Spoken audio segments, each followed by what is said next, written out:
Vamos a empezar nuestro curso evidentemente con algunas nociones generales, nociones previas. ¿Por qué la importancia de un curso o un curso más sobre derechos reales? Justamente quisiera empezar el curso a colación con una nota publicada el día de hoy en el diario Cuestión. Un artículo del profesor Jacques Creme, quien fuera secretario técnico de la comisión encargada de elaborar la versión final del Código Civil vigente. El profesor Jacques Creme también es autor de lo que se conoce como algunas partes de lo que es la exposición oficial de motivos del Código Civil. El profesor Billo señala, pues, en este artículo, que el Código Civil peruano ha sido y sigue siendo un instrumento útil para los agentes económicos que tienen en él un buen marco legal para relacionarse. Hace una revisión de algunos institutos de derechos reales como la hipoteca, señalando pues que es uno de los institutos mejor regulados en este código, y también el mejoramiento que sufrieron algunos otros derechos como la superficie, ¿no? Con una duración que sabemos que es de 99 años, y sobre todo la superficie, porque como bien sabemos, mucho de este boom inmobiliario se debe pues al desarrollo y al uso mayoritario del derecho de superficie. Todos los malls que conocemos en este momento, Shopping Plaza, Mega Plaza, Plaza Lima Sur, Lima Norte, todos ellos están estructurados sobre la base de un derecho real, que es el derecho real de superficie. Todos. Es un desarrollo que hay. Y finalmente concluye este profesor señalando pues, que una de las principales contribuciones del Código Civil vigente al sistema económico peruano es que favoreció la libre contratación, la inversión privada y con todo ello el acceso a la propiedad a un mayor número de personas. Es decir, le podríamos señalar a partir de este artículo que una de las bases pues, justamente que tiene el derecho es la estructuración de un sistema de derechos reales. ¿Por qué? Porque viene a constituir la base fundamental. ¿Para qué? Para el aprovechamiento económico de los bienes. Un uso razonable, un uso mejorado, un uso que pueda ser útil para la satisfacción de necesidades. Para ello existe pues el derecho a los contratos, el derecho a las obligaciones. Y si lo vamos a mezclarlo con el tema de la economía, está la necesidad de la inversión privada. ¿Para qué?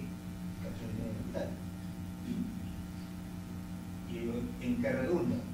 En la utilización del ser humano de todos los instrumentos y herramientas. ¿Para qué? Para satisfacer sus necesidades múltiples que ya sean. Y aquí nosotros vivimos rodeados de ellos, aunque no nos demos cuenta. Todos ustedes seguramente conocen pues la novela Robinson Crusoe de William Dafoe. Un hombre que vive, el sobreviviente de un naufragio que vive en una isla en la cual él es el dueño y señor de todo. Pero cuando aparece el personaje que va a acompañarlo en su aventura, que es el empresario Liberto Viernes, se ve la imperiosa necesidad de ¿qué? De poner límites, de decir, señalar, esto es mío. Un derecho de propiedad. La instauración de la vida en sociedad requiere pues de reglas que vengan a establecer cómo van a utilizarse los bienes.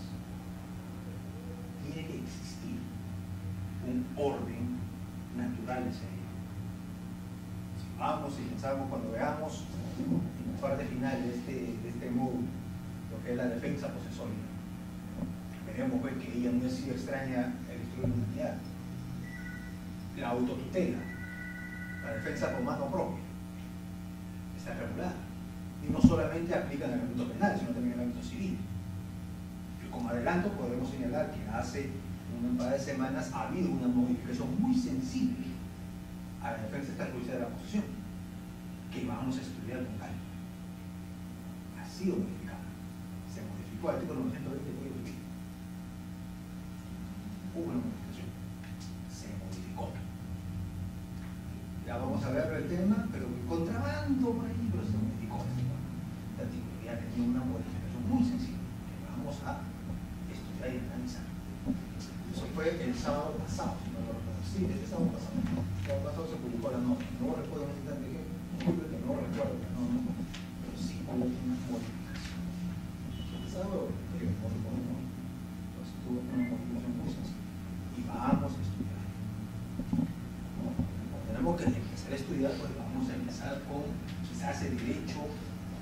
o la manifestación del derecho real más antiguo, ¿no? Que viene a ser la posesión. Pero vamos a tratar de conceptualizar qué cosa viene a ser la posesión, ¿no? ¿Qué determina? ¿Qué es la posesión? Ello desata, pues, hacia el siglo XVII-XIX, una de las polémicas más encendidas que pudo haber en el derecho. La polémica entre Savigny, don Frederick von Savigny, y Rudolf von Jehn. Se desató una de las más célebres, y creo que nosotros cuando hemos estudiado en la facultad hemos tenido oportunidad de leer cómo fue esta lucha ideológica por la determinación de qué cosa es la posesión, porque dependiendo de ella dependía el fundamento de su protección, ¿qué se va a proteger?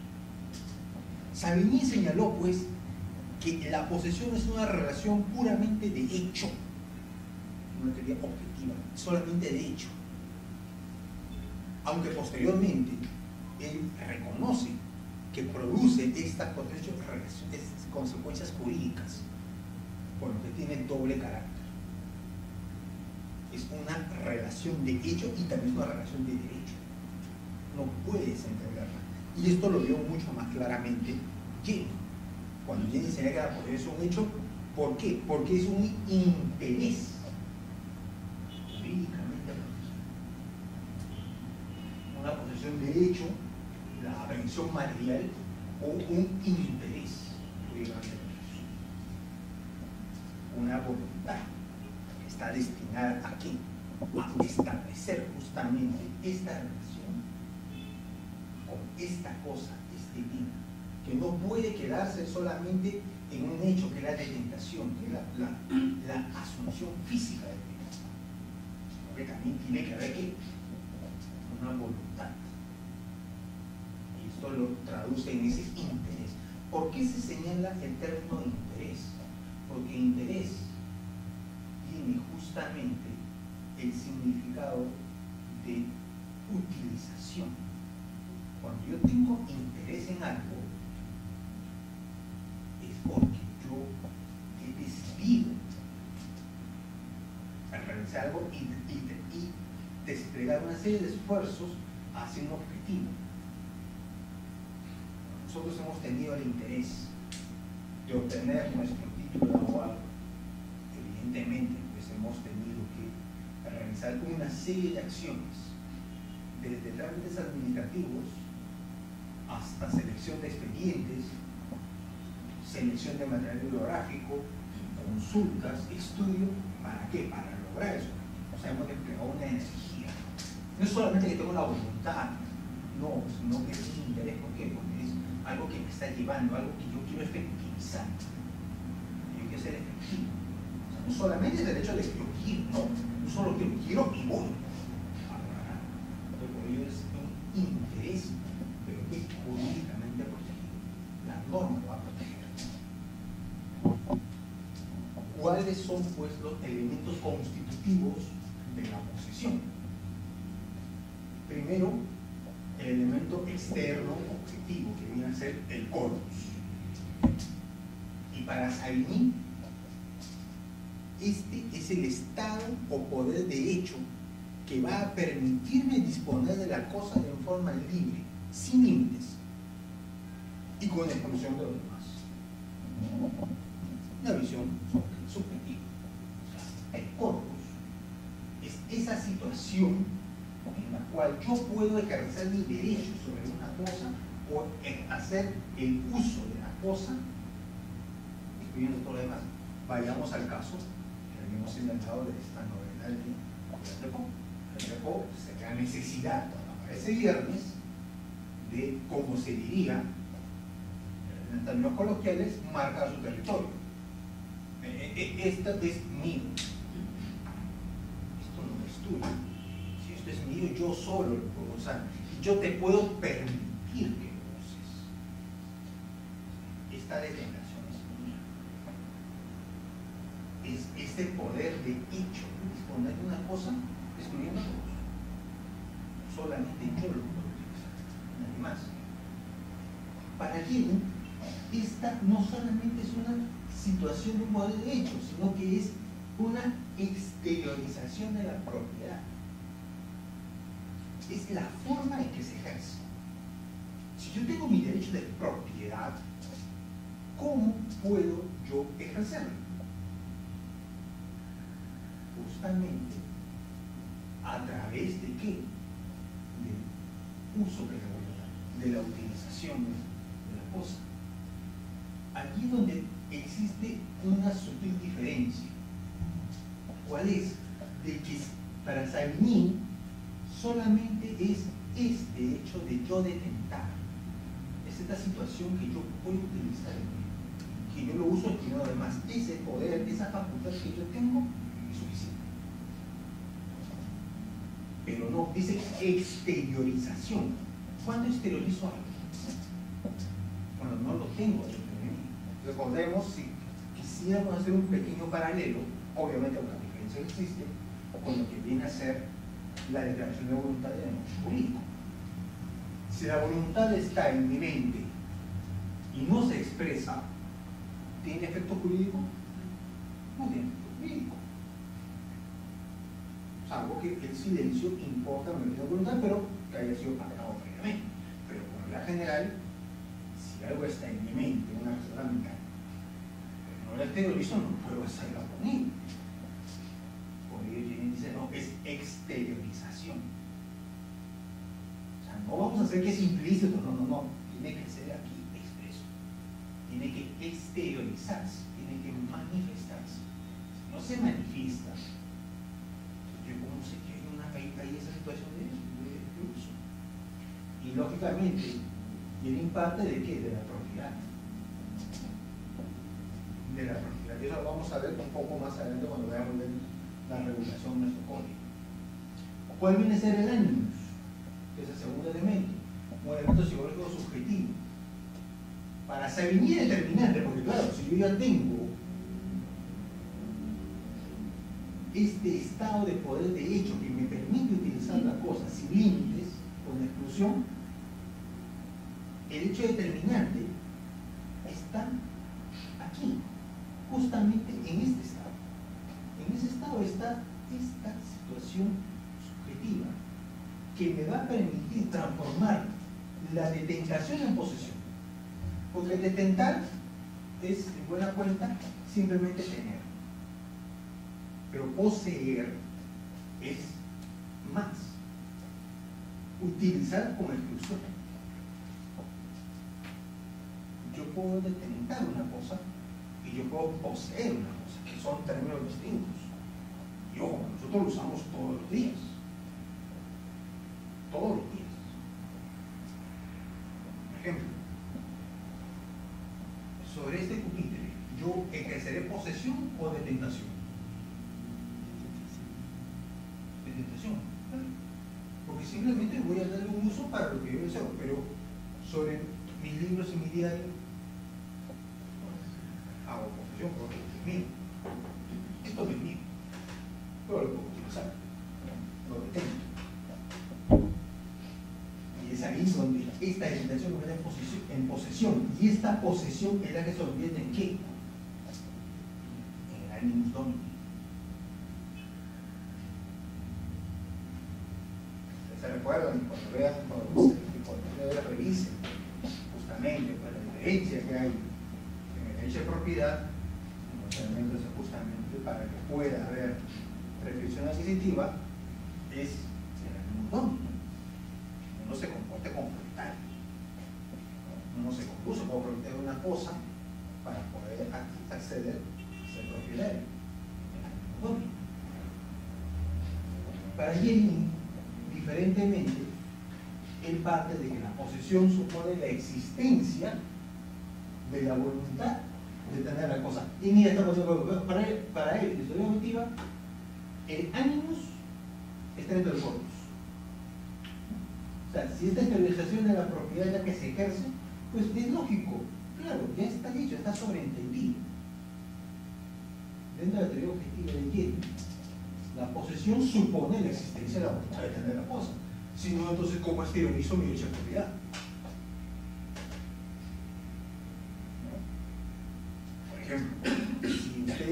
aquí en esta aula escuchando esta clase es porque obviamente quieren escuchar o quieren, digamos, llevar a cabo el curso de formación para que de derechos reales.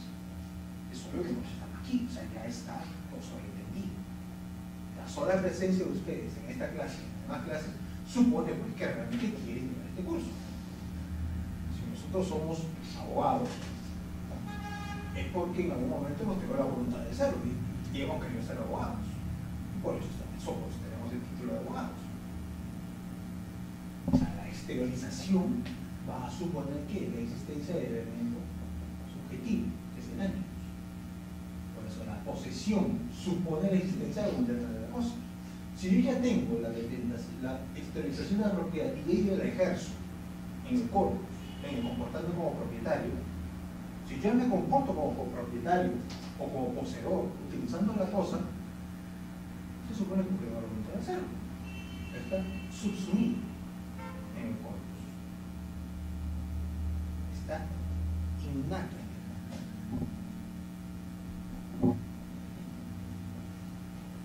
Pero yendo pues a lo que es nuestro vigente Código Civil, la posesión está definida pues de la siguiente manera en el artículo 896, que viene a ser la posesión es el ejercicio de hecho de uno o más poderes inherentes a la propiedad, teoría o competencia. Para nosotros es la adscripción a la teoría objetiva y bien. ¿Por qué? Porque ¿qué debe hacer la propiedad? Si recordamos. No vamos a recordar, sino vamos a borrar, tenemos que pasarnos en dice. En el artículo 23 del Código Civil nos dice: la propiedad es el poder jurídico que permite usar, disfrutar, disponer y reivindicar un bien. Transforma la teoría de Jenny, adscrita a la Cosa del artículo 196, la posesión es el ejercicio de uno o más poderes inherentes a la propiedad. La existencia de la posesión debemos tener en cuenta que está determinada por ley. O sea, es posesión aquello que el Código Civil diga que es posesión. Porque recordemos que nosotros estamos o nos regimos de nuestro sistema de hechos reales, se rige por un nuevo principio que es el numerus clausus. ¿Qué significa el principio de numerus clausus? Solamente es derecho real aquello que esté contemplado en código con otra norma de ley. Solo aquello que diga la ley que es derecho real tiene ese rango.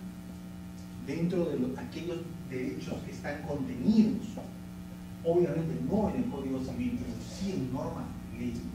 Por ejemplo, está lo que viene a ser el dominio fiduciario. El dominio fiduciario, que son las manifestaciones del fideicomiso, del concepto de fideicomiso. Claro que existe una discusión si realmente el dominio fiduciario es un mandato o es un derecho real, es una discusión también antigua. Es una manifestación de un derecho semipleno, una propiedad plena y una propiedad semiplena, siguiendo lo que dice el Código de Bellas Artes, el Código Argentino, que regula la propiedad plena y es la propiedad civil. Y dentro de las propiedades semiplenas está considerado pues el fideicomiso o dominio fiduciario. El dominio fiduciario, una antigua figura también que existió, que fue se me fue el nombre.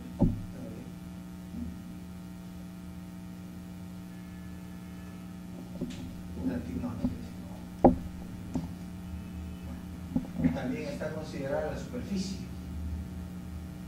También estaría considerado todo lo que es una suerte de dominio semipleno, eso sería más adelante. porque también es un dominio que está regulado por la vigencia de un tiempo. No existe una propiedad ahí que se considera semiplena, porque bueno, por la naturaleza misma del dominio y del tema de la propiedad superficial.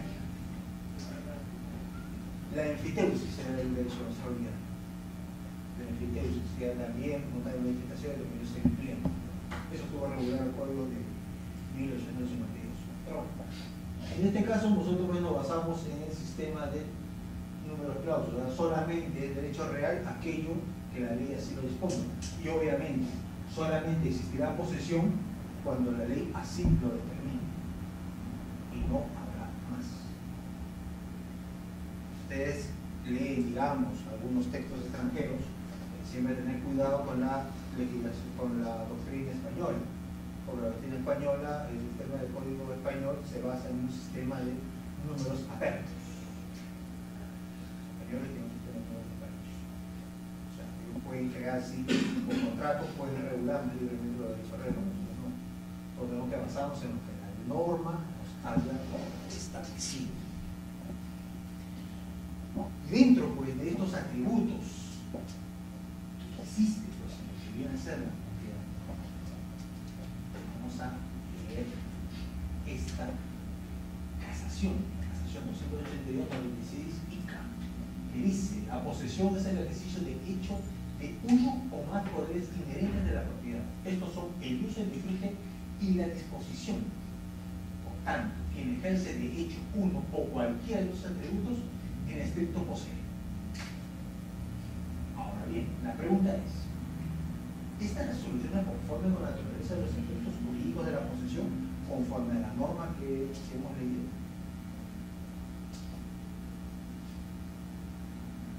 Hemos dicho que la posesión pues, es la posibilidad de utilizar o explotar económicamente una cosa. Si hablamos de explotación de bienes, evidentemente podríamos señalar lo que es el uso y disfrute. ¿Qué viene a ser el uso? ¿Cuándo hablamos nosotros de uso? Cuando nosotros utilizamos algo. Cuando yo utilizo algo que me puede servir, algo que me es útil, algo que satisface alguna necesidad. Pero cuando yo señalo que hay un disfrute, ¿en qué se diferencia el disfrute del uso? ¿Es lo mismo?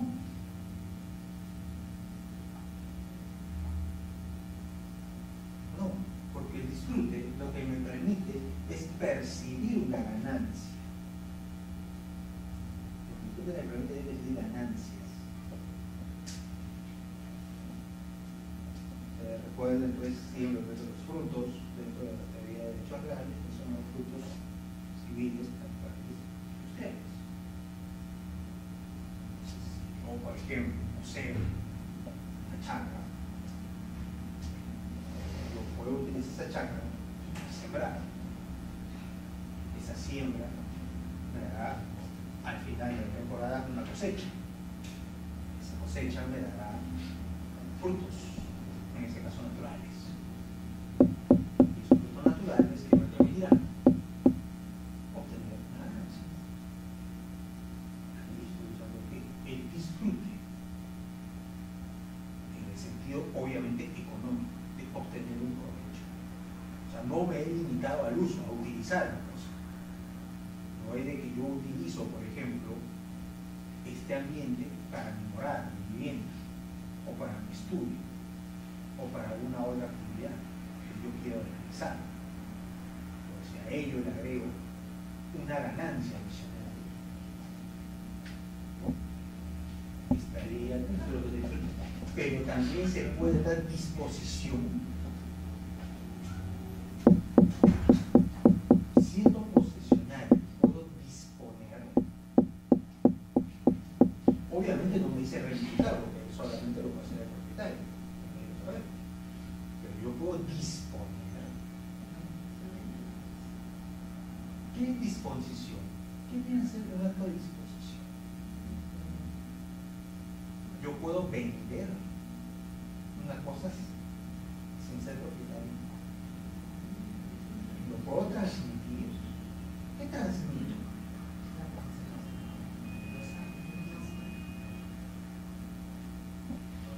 Pero vamos, estamos hablando de que, tenemos un punto, que la posesión es el ejercicio de hecho de uno o más poderes inherentes a la propiedad.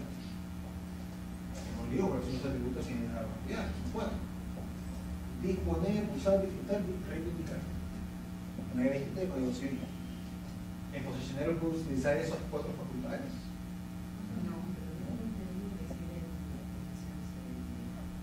La posesión se vende.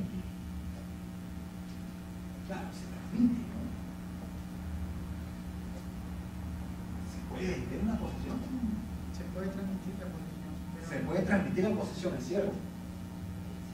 Pero el tema es, ¿mediante qué vía? Puede ser una vía onerosa, una compra-venta, estamos hablando de un contrato. Es discutible, definitivamente. Porque recordemos pues que dentro de nuestro sistema contractual, los bienes que pueden integrar un bien de venta puede ser un bien ajeno. 1412. Vamos a ver qué dice 1412.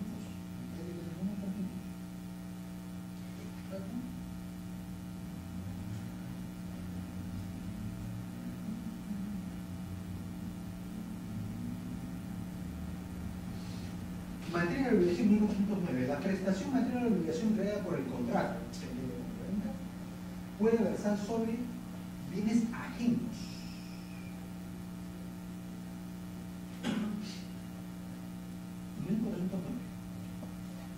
Bienes ajenos. ¿Estaremos entre bienes ajenos? Tal vez. En todo caso es discutible. Y evidentemente es casuístico. Casuístico. ¿Se puede ejercer? Sí. Pero es discutible. Podríamos hacerlo, sí, pero poco. Teniendo en cuenta que es una teoría logística. Obviamente, uso y disfrute no va a haber ningún problema. Porque es el ejercicio directo. Es la explotación económica directa del bien. Entonces, eso sí está contemplado dentro de la posesión. Pero la disposición,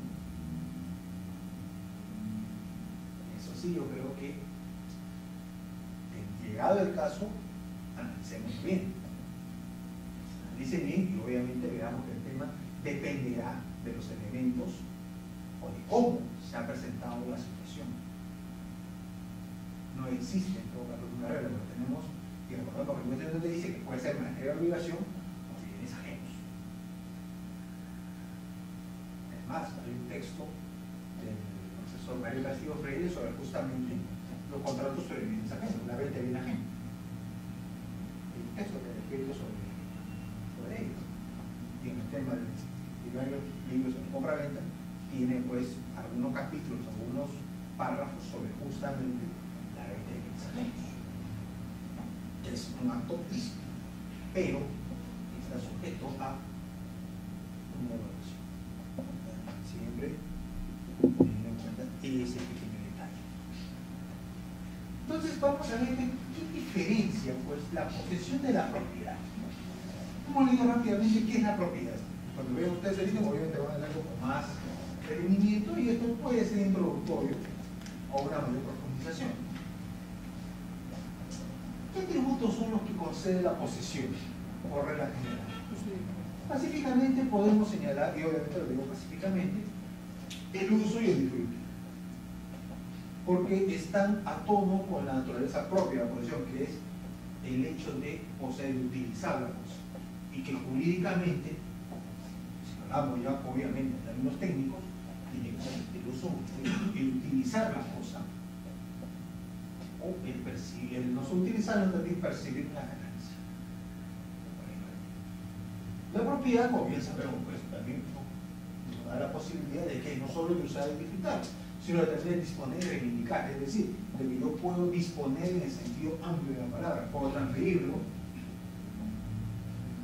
puedo partirlo, puedo hipotecarlo, puedo darle un arrendamiento, puede hacer donación, evidentemente, o disponer libremente de él.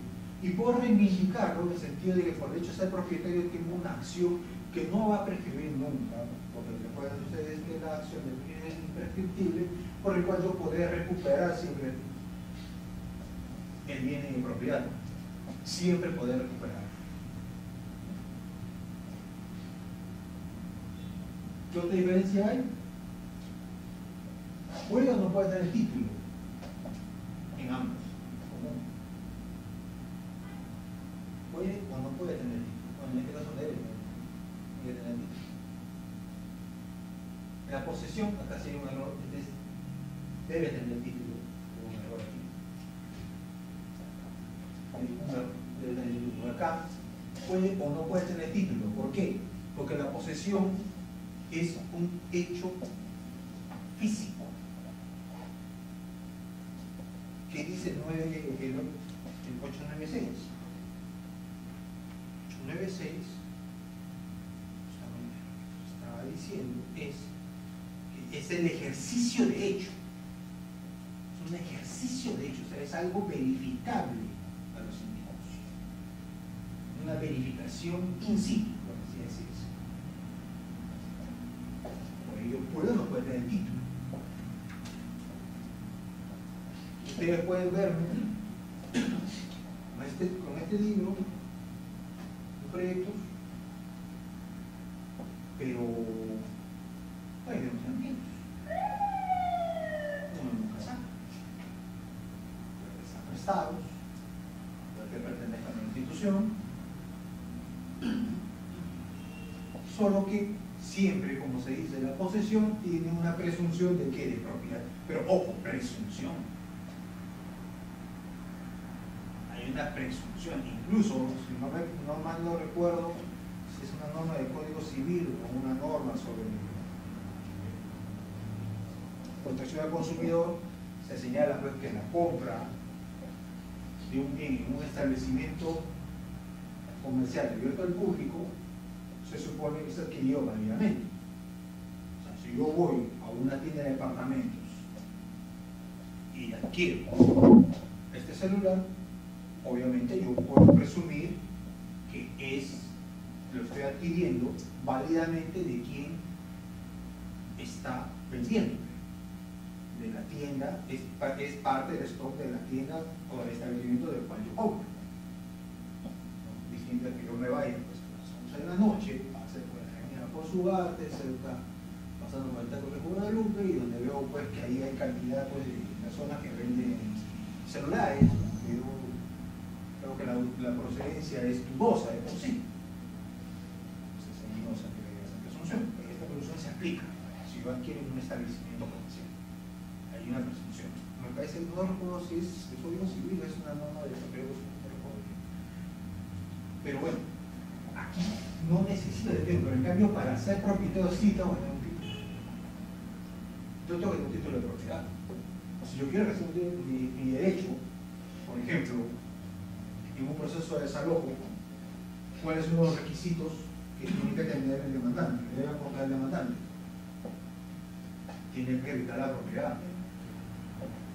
Primeramente con la inscripción en registros o con la escritura pública. Entonces se tiene que probar su título de propiedad. Si yo soy heredero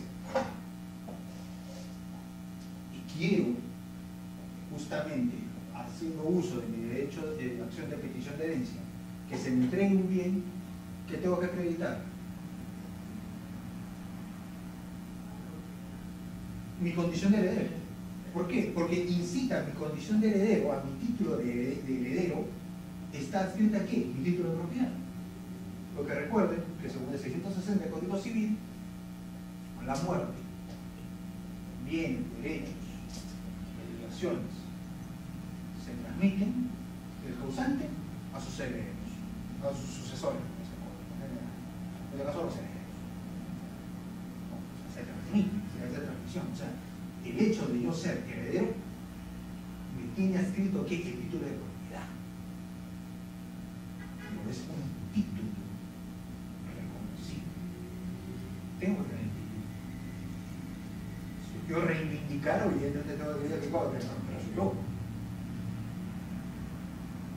tengo que evitar, por ello de que algunas veces, en algunos procesos, pues, que se transmiten en vía contenciosa, son justamente sobre la declaración del mejor derecho de propiedad. Cuando varias personas contienden por el derecho, concurren sobre el mismo bien, se habla de que lo común, por así decirlo, es que se inicie pues, un proceso ¿de qué? De declaración de un mejor derecho de propiedad. O por ejemplo, en esta figura que ustedes tal vez conocen del mandato sin representación, cuando se da la figura del verdadero propietario. Cuando yo, por ejemplo, compro un bien a mi nombre, pero después lo que hago es decir, bueno, ¿saben qué? En realidad el propietario no soy yo, porque la señorita fue quien me dio el bien dinero. Y yo ejecuté solamente un mandato sin representación. Porque el mandato, que ustedes bien saben, puede ser con representación o sin representación, con la obligación de decir que yo actúo a nombre de la señorita, que es un mandato con representación. Yo tengo que acreditar que yo intervengo por otra persona, como que una situación puede ser dado ese que solamente lo sabemos ellos, simplemente se contrata, pero yo reconozco esa obligación y acreditar el propietario. ¿Por qué? Porque ella me dio dinero. Y su título será ese, en la medida en que el mandatario reconozca la propiedad del mandatario. Pero siempre se dirá que de un título. Otra diferencia, el posesionario ¿qué puede interponer? Acciones posesionales interdictos para defender su propiedad. Eso lo vamos a ver con más detalle en la última parte de este módulo.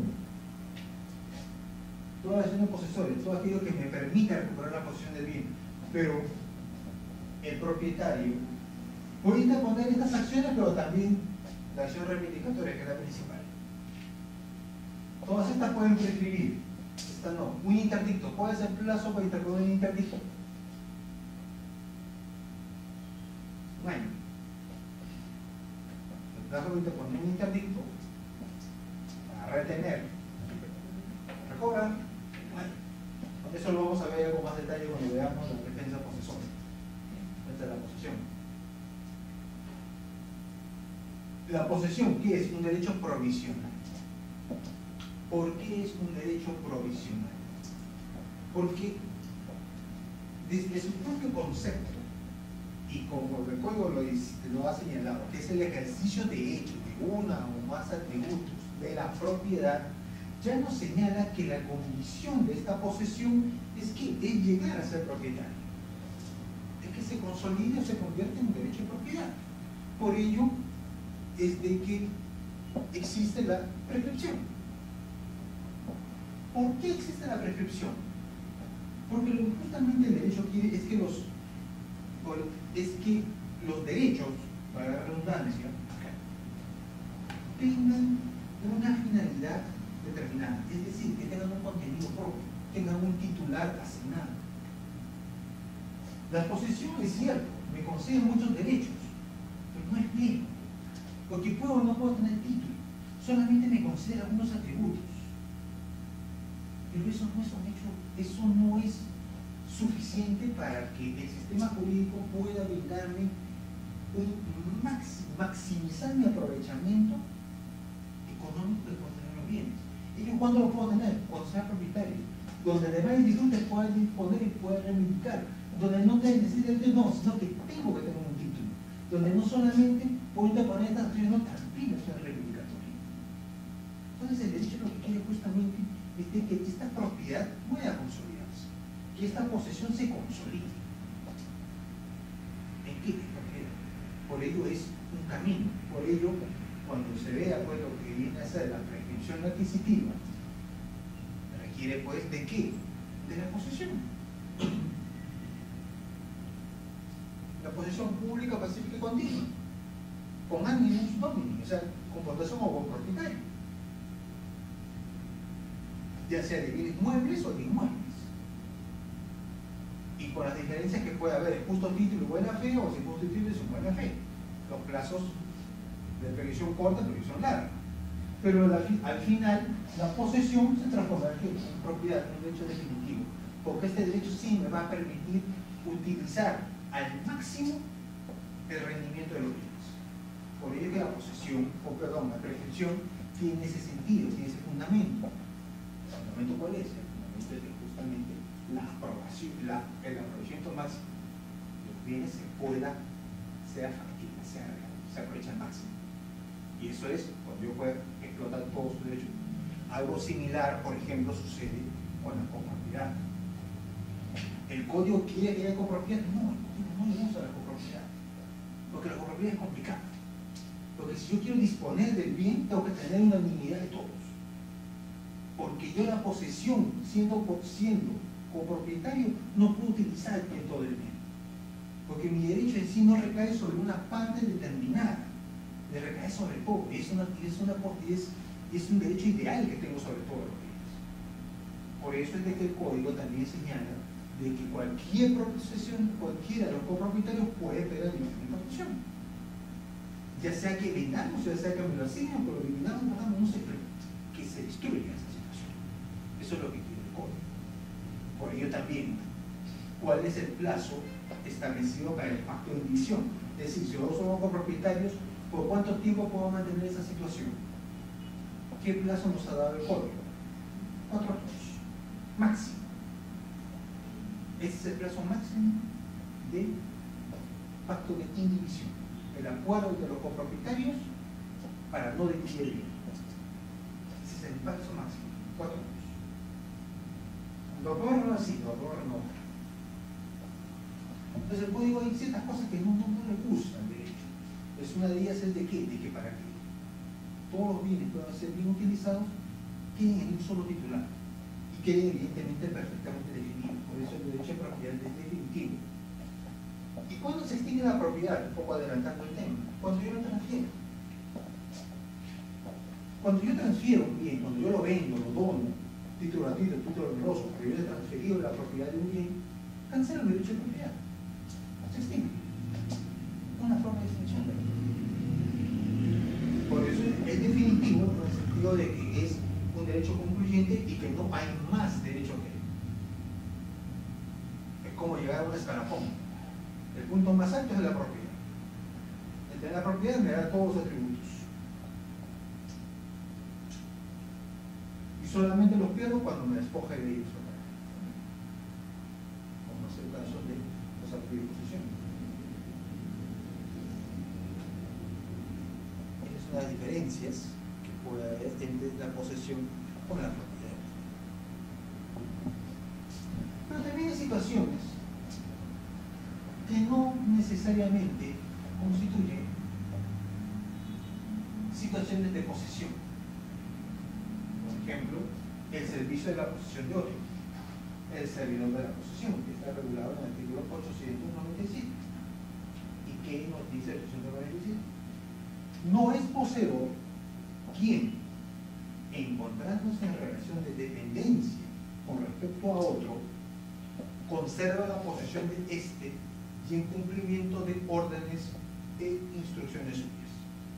O sea, no es poseedor quien, encontrándose en relación de dependencia respecto a otro, conserva la posesión en nombre de éste y en cumplimiento de órdenes e instrucciones suyas. El servidor de la posesión. Quien no es poseedor. ¿Quién está dentro de esta categoría de servidor de la posesión? Aquel que, por ejemplo, dice que va a guardianía. El guardián. El muere. También podemos señalar el depositario. Los procesos judiciales, el proceso judicial, sabemos unas medidas cautelares que pueden trabarse, es el amparo en forma de depósito. Muchas veces es paradójico que el depositario en algunas situaciones es el propio titular, pero cambia su título. Hay un cambio sensible en el título, sus atribuciones no pueden vender. Eso, por ejemplo, sucedía algunas veces, por ejemplo, cuando se grababa una medida de depósito, por ejemplo, sobre hace muchos años atrás, sobre, por ejemplo, los vehículos de transporte de pasajeros o de carga. un depositario, que normalmente era quien lo utilizaba. Pero él estaba obligado a ¿qué? A conservar el bien. Instrucciones de otros, de Carlos entiende, pues.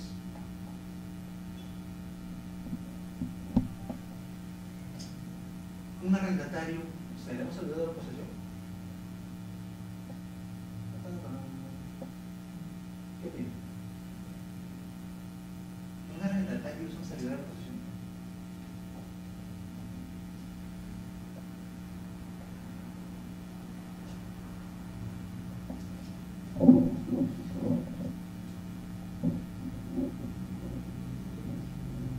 ¿Podría o no podría ser un servidor de posesión?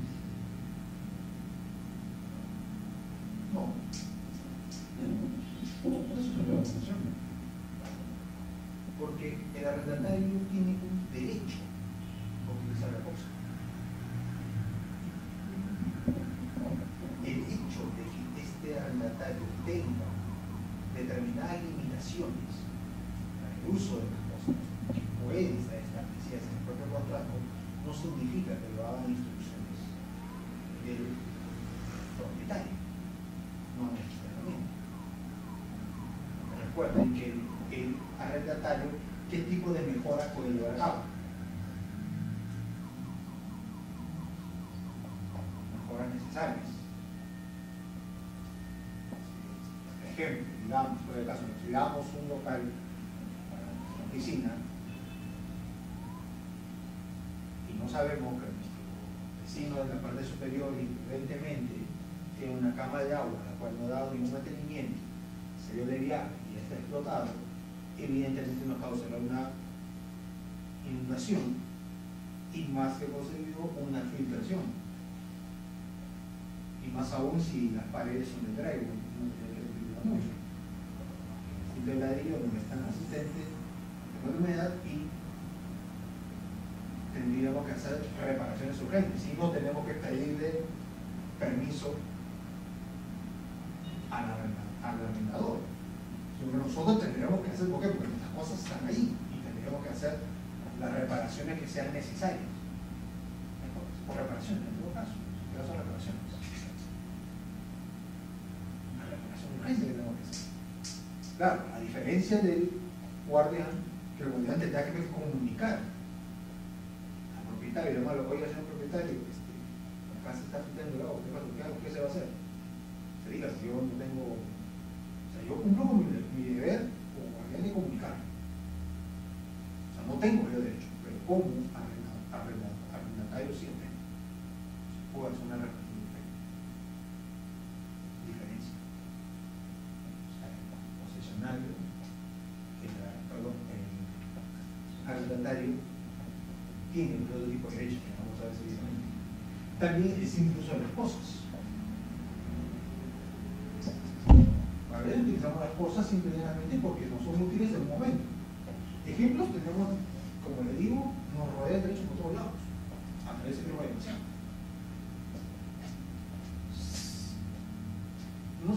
Tal vez todos hemos venido en transporte público, ¿no? ¿Hemos poseído o hemos usado el transporte público? Usamos. Es un simple uso de cosas. Para llegar a alguien que necesito, tengo que tomar un medio de transporte. Público particular, un taxi o un bus. Metropolitano, tren eléctrico. Pago la tarifa, pago el valor que acuerdo con el taxista y utilizo ese vehículo. Me sentaré, si voy a un taxi, bueno, me voy a sentar. Si voy a un transporte público masivo, bueno, me he parado y tengo suerte, me sentaré y por utilizar el asiento hasta que tenga que dejarlo y otro lo utilice. El simple uso de las cosas. O lo que se llama la juxtaposición local. ¿Qué viene a ser esta juxtaposición local? La juxtaposición local lo que viene a hacer es el uso de cosas por situaciones que ya son ajenas a mí. Situaciones ajenas a la persona. Situaciones que determinan que yo tengo que usar algo, pero no es que yo quiera, sino de que tengo que usarlo porque, bueno, coincide. ¿Qué voy a hacer? ¿Dónde se ve este caso de juxtaposición legal? O local, perdón. Imaginemos que nosotros somos obreros y somos operarios en una fábrica.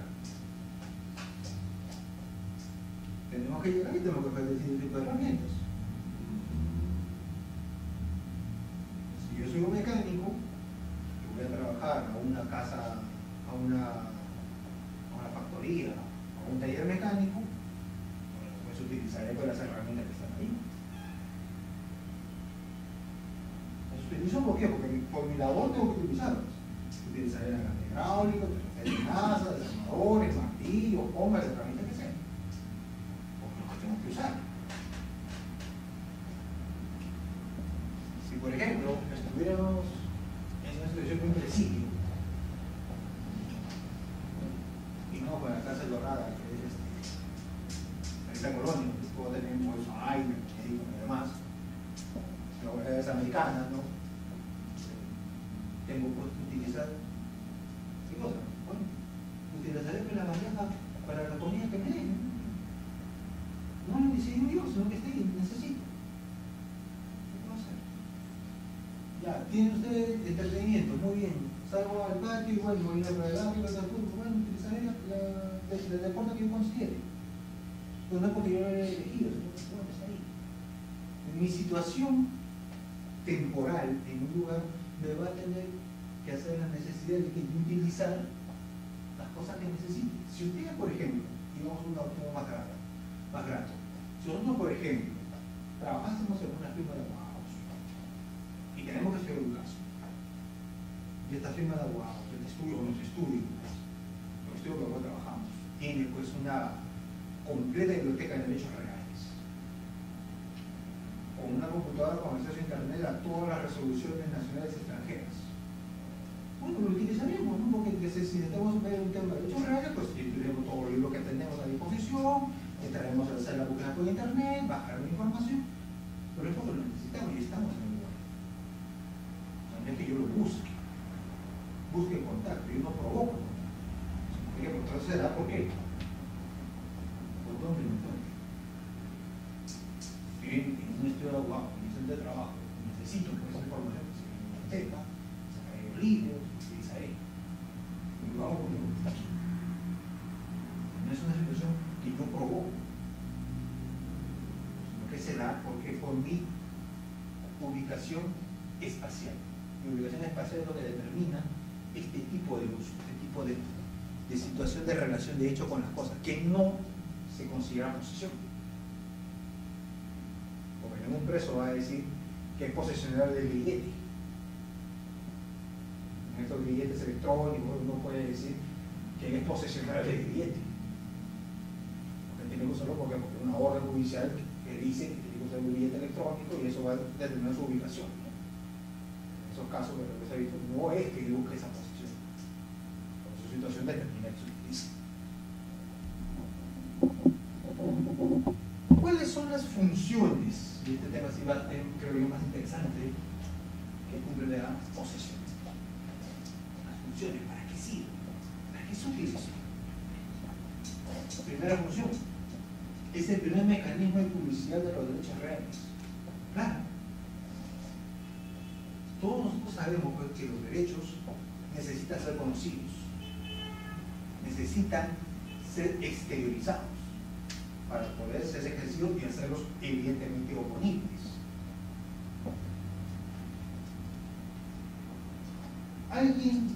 Bueno, recordemos en todo caso, por ejemplo, cómo era en Roma el sistema de la compraventa, que era la mancipatio. La mancipatio en Roma. ¿Cómo se realizaba allí la mancipatio? Bueno, con la tradición, es cierto. ¿Pero qué se necesitaba para hacer la tradición?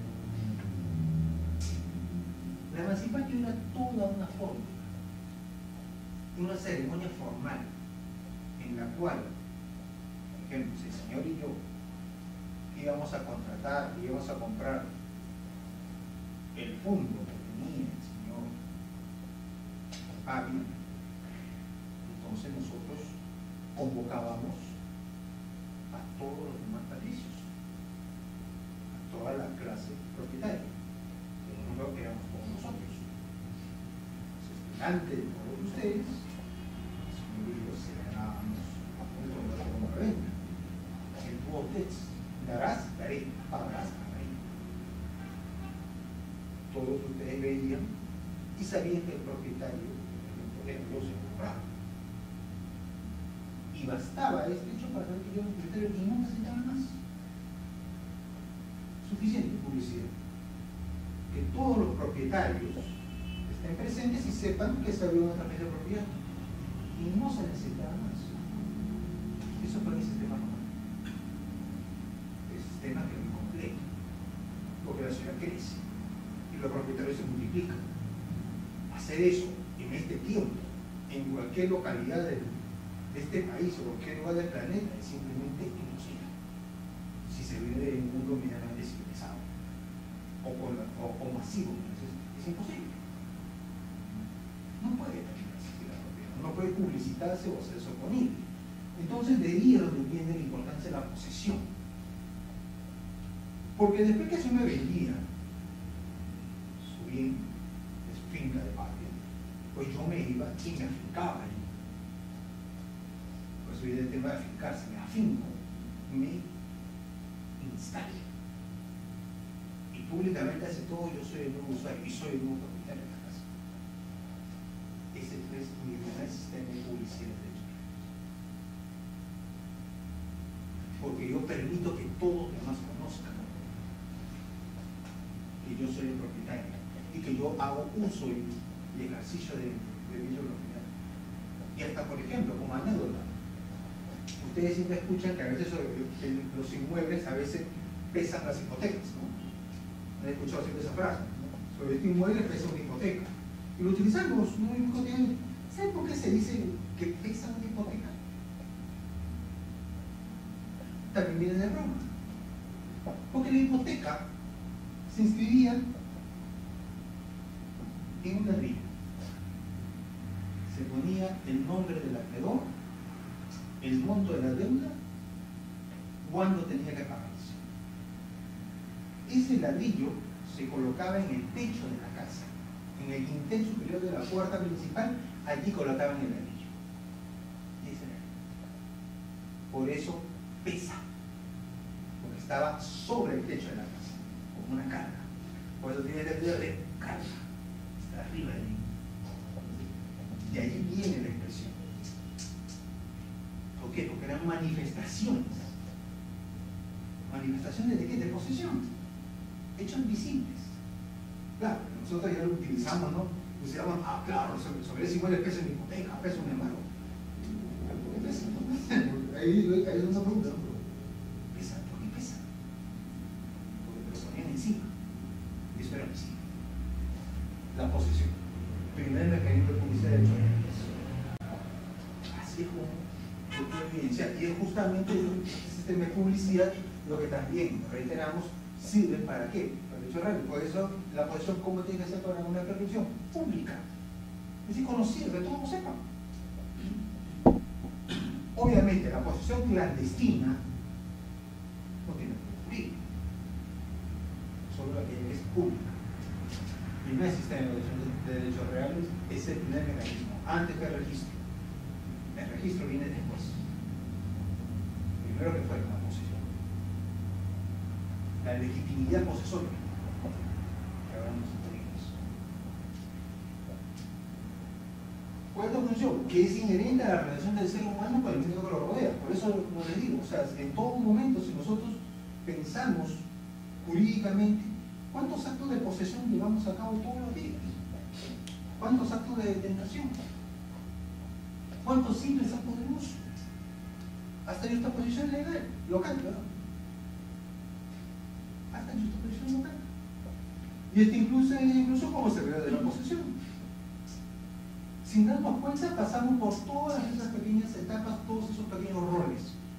Solo que no nos damos cuenta. Es como, por ejemplo, el hecho de respirar. Nuestro cerebro, en ninguna parte consciente, dice, oye, ¿sabes qué? Inhalar. Inhala. Exhala. Y no te olvides de inhalar, exhalar. Oye, el cerebro no me dice eso. Es una manera automática. No lo pensamos. eso no es por reflejo. Y se me repite la comparación, esta referencia es una distinta relación del ser humano con las cosas. Y claro, si me vamos a poner etiquetas jurídicas, podemos ver que en el día pues, cuántas veces somos posesionarios, cuántas veces somos servidores de la posesión, cuántas veces estamos en derecho de intervención legal, servidores de la posesión, simple uso, no sé, pues vamos a pensar, pero nos rodea. Causa eficiente para la elección de estos derechos, como habíamos señalado, es causa eficiente la posesión para la adquisición de la propiedad. Y es más, no solo de la propiedad, ¿verdad? También de la servidumbre. Cuando se ve el capítulo de servidumbres, algo que también existe, una expresión adquisitiva que es de servidumbre. Claro, hay que tener de servidumbre. Imagínense cómo entonces una persona, que yo, por ejemplo, que vivo en este lote, en esta área, y yo necesito salir por esa puerta, y no tengo, pues, un derecho constituido de vía de salida, pero necesito caminar por esta pequeña franja para poder salir, porque también me dicen, oye, si tú haces eso, puedes prescribir, ¿qué cosa? Este sendero como una servidumbre de qué? ¿Qué pasó? ¿Qué pasó? Y el código regula ese supuesto. Que se puede percibir que una servidumbre de paso. ¿Por qué? Porque me es útil para que yo pueda utilizar varias líneas de propiedad. Si yo llego a ser propietario de este inmueble, ¿de qué me va a servir si no tengo salida a una vía? Es útil. No lo puedo arrendar, no lo puedo vender, entonces es que prescribo. ¿Prescribo qué? Mi servidumbre de paso. Causa eficiente para adquirir otros derechos. Es causa eficiente. Constituye el contenido prima facie de otros derechos reales. Es decir, evidentemente con la propiedad basta con la definición de la posesión. Es el uso, ¿no? El ejercicio de derechos de uno más atributos de derecho propio. Si yo, por ejemplo, soy usufructuario, ¿qué significa el usufructo?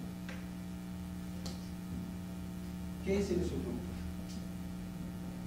Es el derecho real sobre bien ajeno que me permite disfrutar de cosas y obtener sus beneficios. Pero ¿cuándo podré usar eso?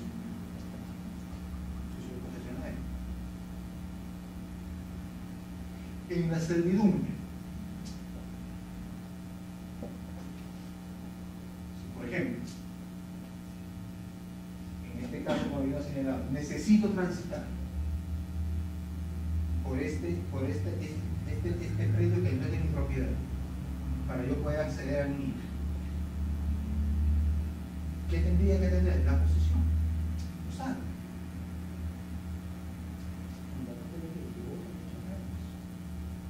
Hasta incluso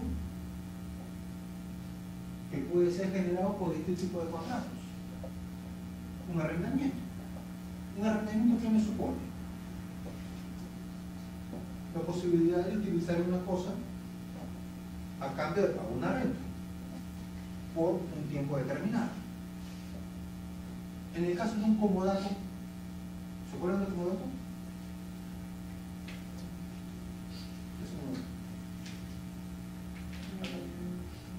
El comodato es cuando, por ejemplo, tiene la posesión de un terreno, pero no es mío. Claro. El comodato es el contrato por el cual yo puedo tener el uso de una cosa sin necesidad de retribución de pago. O sea, un arrendamiento sin renta, por así decirlo, ¿no? Para entender la figura, no solo para efectos explicativos. Como dato, como un arrendamiento sin renta. Entonces es contenido de los hechos reales que pueden provenir incluso de contratos. Legitima la apariencia del titular.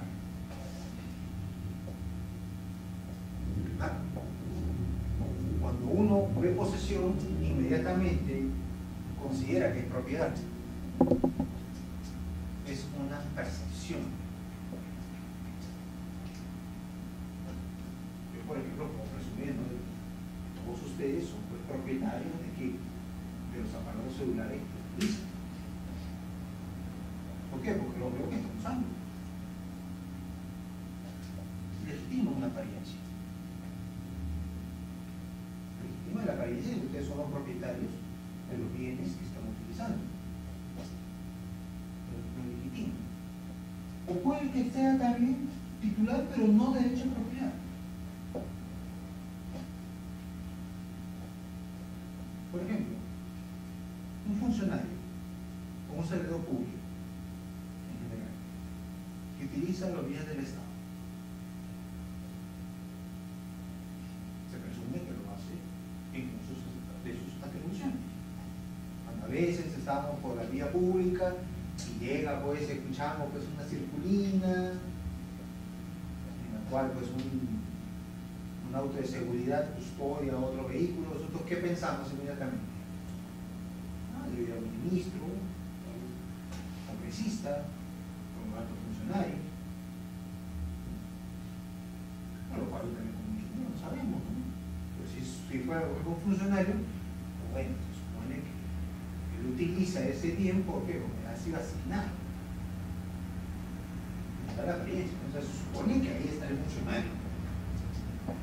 Que quien está yendo ahí es el funcionario que viene de hacer algún tipo de comisión o emitir sus funciones, está desplazándose. Eso es lo que cualquier ciudadano piensa. Porque legitima la apariencia, legitima su apariencia.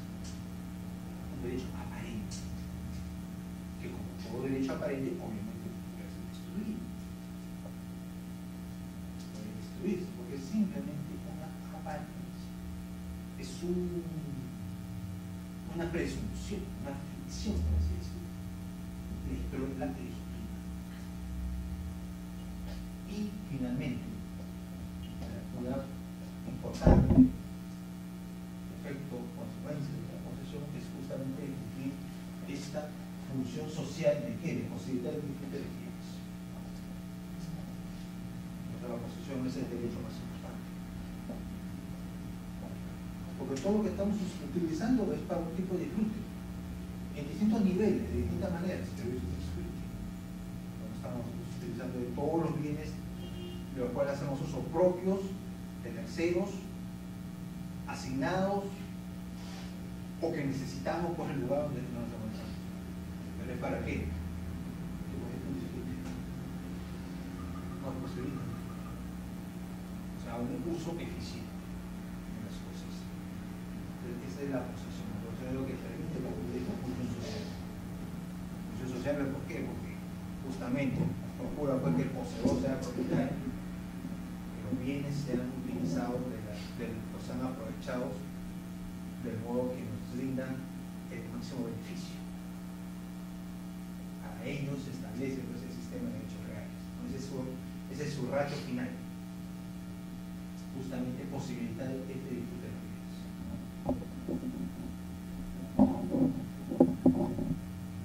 ¿Cuáles son pues ya los elementos de la posesión? ¿Cuáles vienen a ser los elementos que existen en la posesión? Primero, tenemos pues lo que es el sujeto. El sujeto en la posesión. Y el sujeto en la posesión pues es la persona. Natural o persona colectiva que va a utilizar estos bienes. Ahora, ¿cómo puede utilizar este sujeto estos bienes? Puede hacerlo en nombre propio. Esta posesión en nombre propio, cuando pues justamente es titular quien directamente hace uso de los bienes. Esa es la posesión en nombre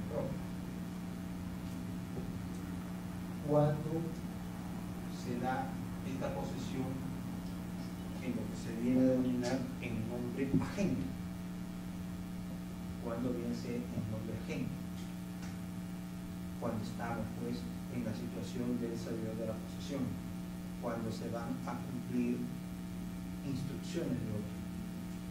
Pero también se puede dar cuando se está en reconocimiento de un derecho, cuando también se reconoce el derecho de otro. Se reconoce el derecho de otro.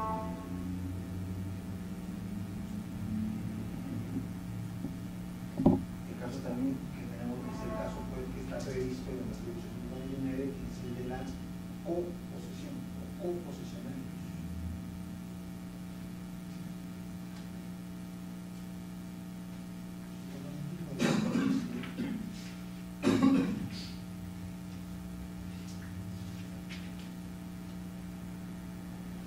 Existe coposesión cuando dos o más personas poseen un mismo bien conjuntamente. Cada coposeedor puede ejercer sobre el bien actos posesorios, con tal que no signifique la exclusión de los demás. Coposesión cuando dos o más personas poseen un mismo bien conjuntamente. Pero acá una diferencia, que justamente los derechos son tan iguales que estos actos posesorios no deben significar exclusión. O sea, el requisito que habíamos señalado de que en la posesión es exclusiva, es decir, que yo puedo excluir a otros, en una coposesión evidentemente no puede darse, sino que todos ejercen por igual. ¿Cuáles son, digamos, los casos de coposesión que pueden ser reconocidos? De alguna manera se puede establecer que existe coposesión en lo que se llama pues, los fenómenos de las invasiones de terrenos. Y también decimos de alguna manera, que muchas veces no se sabe muy bien, normalmente es un origen violento, pero después tiene que establecerse que reglas básicas para determinarse cómo se va a llevar a cabo esa posesión. Y obvio que ello se tiene que dar en algún momento. Recuerden pues que el derecho surge cuando viene en relación. El derecho no surge cuando el hombre está solo, sino cuando el hombre está en contacto con sus demás semejantes. Por ello, esta novela de Willem Dafoe para los economistas tiene mucho significado, sobre todo en lo que es la teoría de asignación de titularidades. Para un economista es importante conocer eso, es importante, es relevante. ¿Cómo surge? Por la necesidad de que exista una asignación de titularidades. Cuando existe el otro. Cuando no existe, no es necesaria la existencia del derecho, pero sí cuando existe. De alguna manera el código trata pues, con la coposesión de lograr esta situación que incluso puede darse en otros aspectos. No es extraño, por ejemplo, en una ciudad como Lima, en la cual pues existen distintas zonas en nuestra ciudad que no han sido objeto de el debido saneamiento físico-legal.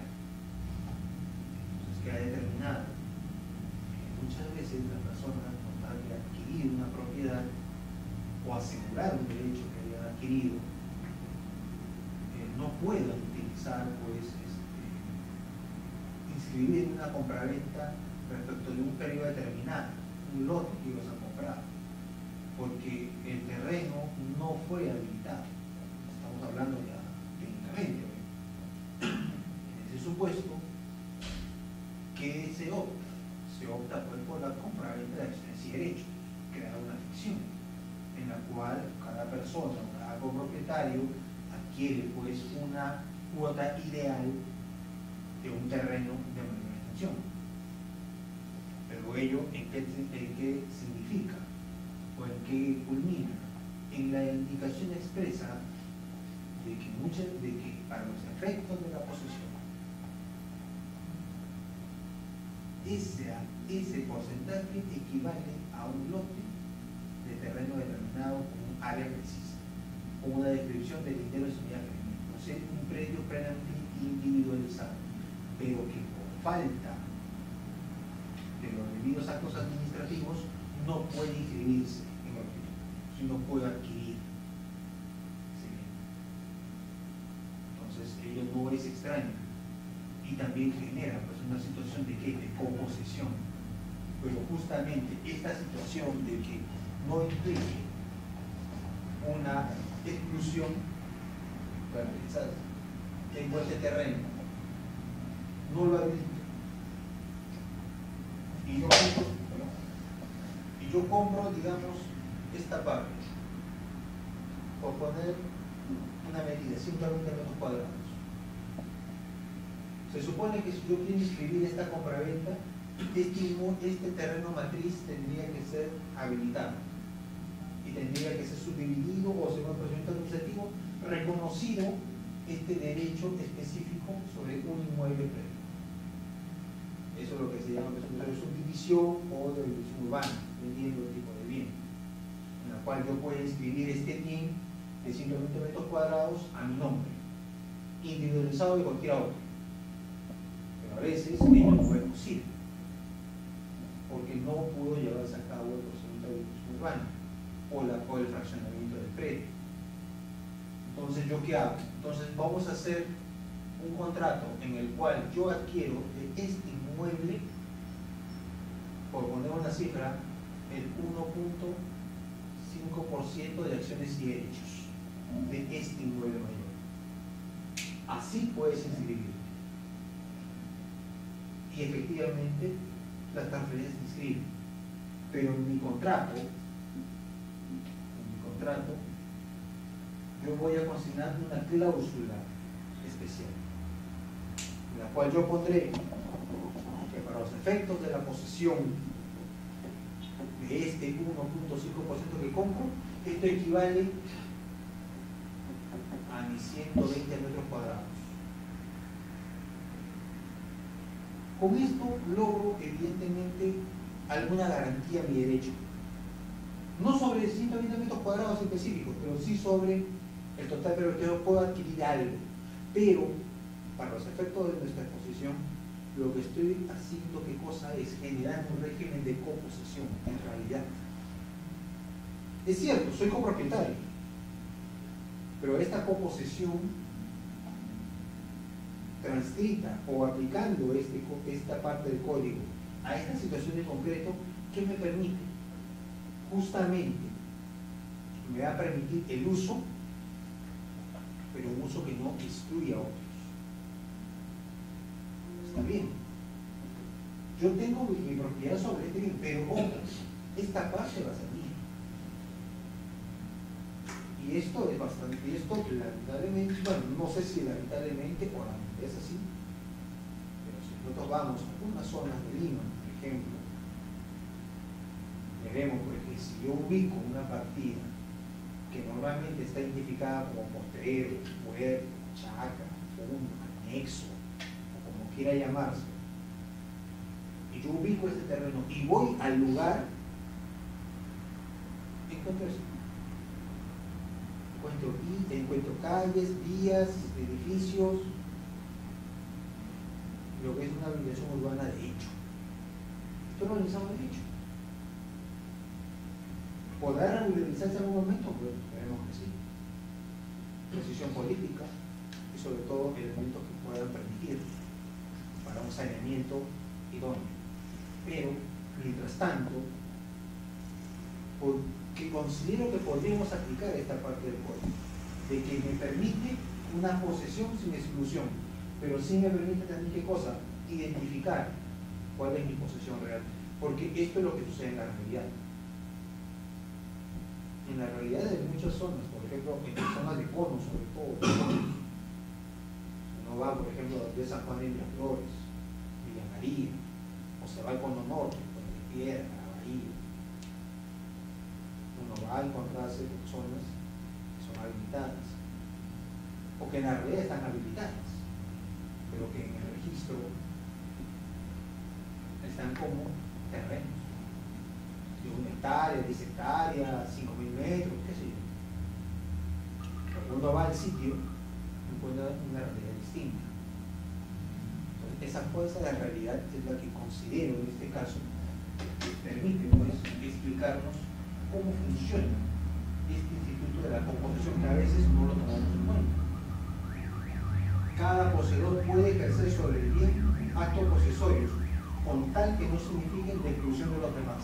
Sí, es cierto, pero cuando yo determino que este porcentaje, esta cuota ideal que yo tengo sobre todo este inmueble, se materializa en esta parte específica, no lo hago porque yo lo estoy creando, sino porque en la realidad yo estoy ocupando este lugar.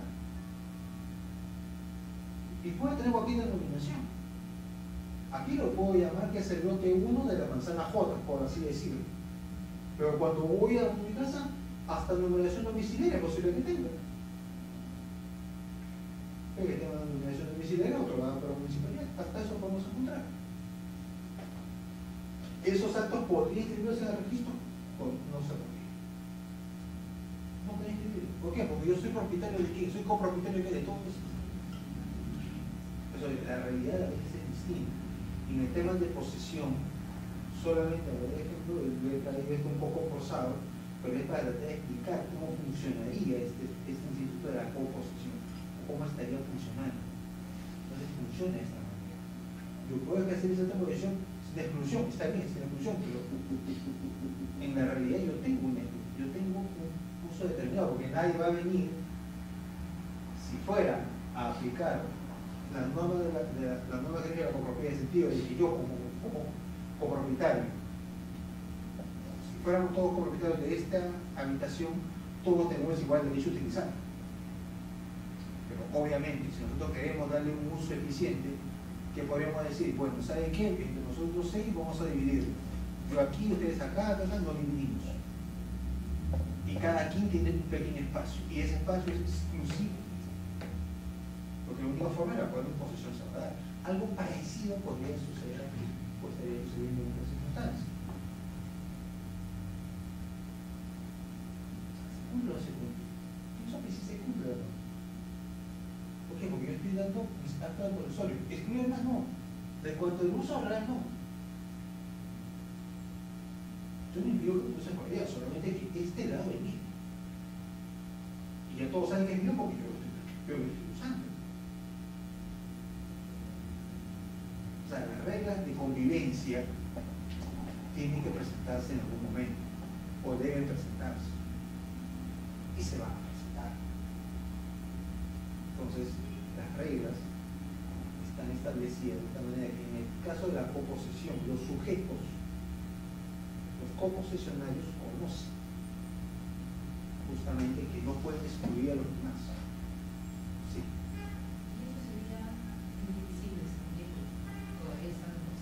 Por supuesto, son indivisibles. Son indivisibles. El bien es indivisible. No va a tener ninguna modificación, ninguna variación en ese aspecto. Hasta que no concluya pues, el procedimiento de fraccionamiento, habilitación urbana, subdivisión, como quiera hacerse. Si fuera, por ejemplo, que nosotros vamos a hacer aquí, digamos, en este ambiente, queremos hacer 6 pequeñas oficinas, las podríamos hacer. Pero para ello la tenemos que hacer, ya que este es un edificio, una modificación al reglamento interno.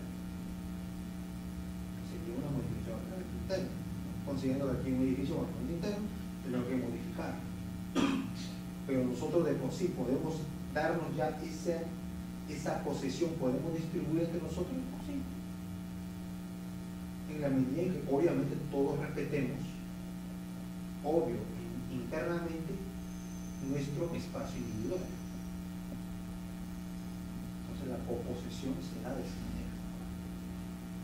Y me parece que no es que sea una exclusión, simplemente el reconocimiento de que hay un derecho exclusivo. Exclusión sería que yo impida.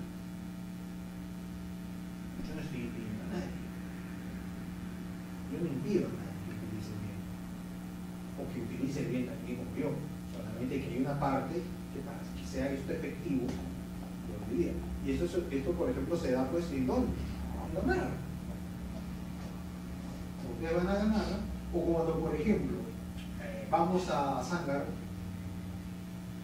y vemos pues las fotocopiadoras, cada fotocopiadora en realidad es un pequeño espacio alquilado.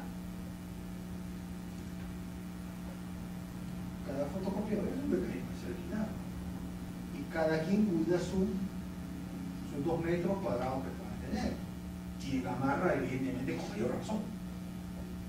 Porque si vamos a Gamarra, pero porque tiene que son pequeñas en un solo ambiente. En un ambiente que va con una pequeña miniatura. ¿Qué son? Composiciones. Sí, es una composición, si queremos darle este matiz y aplicar esta norma que no es excluyente con otras, sino que puede complementar. Composición. O sea, no es tan extraño. El caso que se cito es quizás un poco más real, pero si vamos a algo más común, sí, lo vemos. Cuando vean Zángaro, que cada sitio es un pequeño espacio de alquiler. Y obviamente, nadie se mete con el otro. Y todos poseen por igual. Pero no se excluyen. Solamente que quieren que se reconozca que, claro, este es mi espacio, aquí está mi fotocopiadora, aquí está el pequeño depósito, entonces no pongas tus cosas en lo que es mi espacio. O no invadas mi espacio. Esa es tu profesión de tu lo vas a hacer, solamente que ordenamos. Permite esta norma de no exclusión, permite que el ordenamiento. Y obviamente es interno. Y solamente, obviamente, solamente vale para ellos. Nosotros, claro, vemos, utilizamos y lo olvidamos. Pero con un análisis puede entenderse de esa manera. El objeto de la posesión. El objeto material. Las cosas. ¿Cuándo se da la posesión de derechos? En la situación que hemos señalado. ¿Cuántas ideas? En la copropiedad.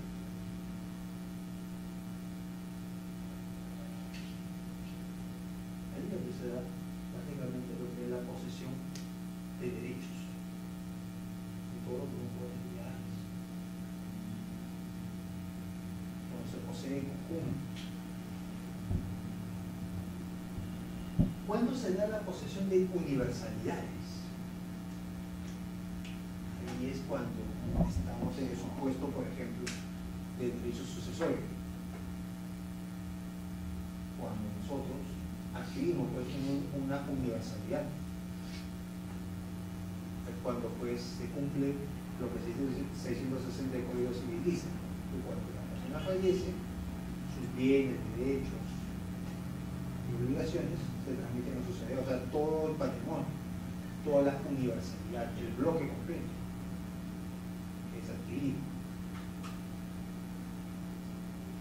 Hablamos también de universalidades, por ejemplo, también podríamos señalar los bloques de segregación patrimonial en los casos de de escisión o segregación en sociedades.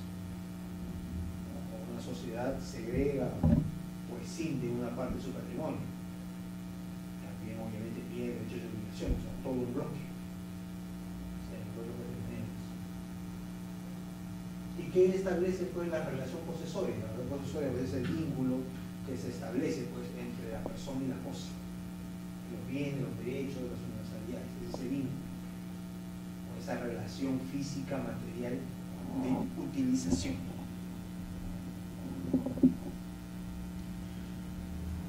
¿Cuáles son las clases de posesión que existen? La posesión puede ser la posesión natural o la posesión civil. La posesión natural es pues el hecho mismo de la posesión, el hecho mismo de detentar, de utilizar las cosas. Y la posesión civil es aquella pues, que va a tener ya consecuencias jurídicas, que ya tiene una evaluación jurídica, que la norma, en nuestro caso, le asigna un efecto legal.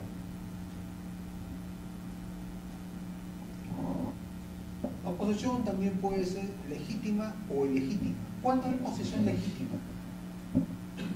Cuando media un título, cuando media una causa jurídica eficiente que determina que nosotros podamos utilizar un bien.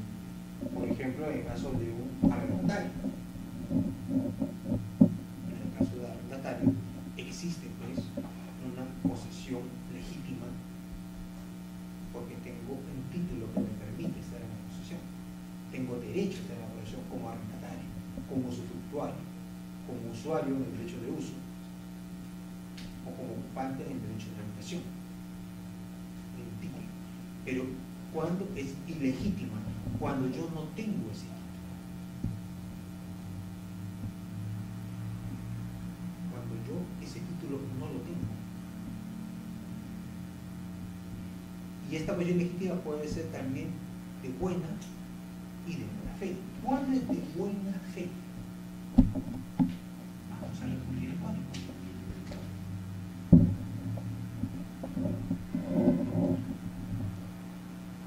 La posesión ilegítima es de buena fe cuando el poseedor cree en su legitimidad por ignorancia o error de hecho o de derecho sobre el vicio que invalida su derecho, su título, perdón. Esa es la posesión ilegítima de buena fe. Cuando hay creencia en la legitimidad por ignorancia o por error de hecho o de derecho sobre el vicio. ¿Cuánto puede haber ignorancia? Recurramos al derecho de sucesiones. Ustedes recordarán que hace no mucho tiempo falleció el tío de un conocido presentador de televisión nacional, el señor Bobby Bailey, tío Bobby, falleció dejando una fortuna de más de $1.500 millones, la fortuna más importante de Sudamérica. El señor no tuvo hijos. Y justamente él en su testamento distribuyó por su patrimonio. Y en su momento, pues varias de las publicaciones económicas del país cubrieron la nota de fallecimiento del señor Bobby Bailey.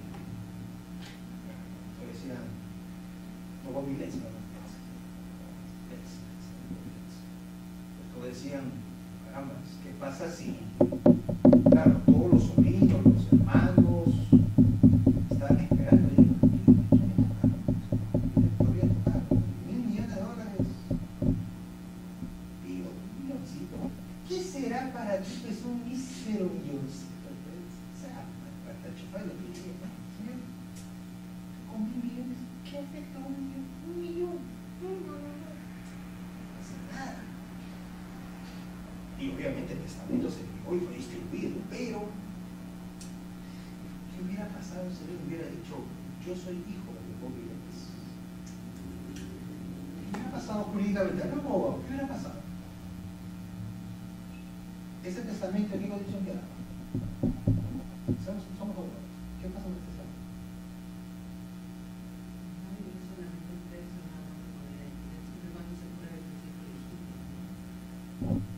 Prueba que ha sido legítimo. Se probó que ha sido legítimo. ¿Qué pasa con el testamento?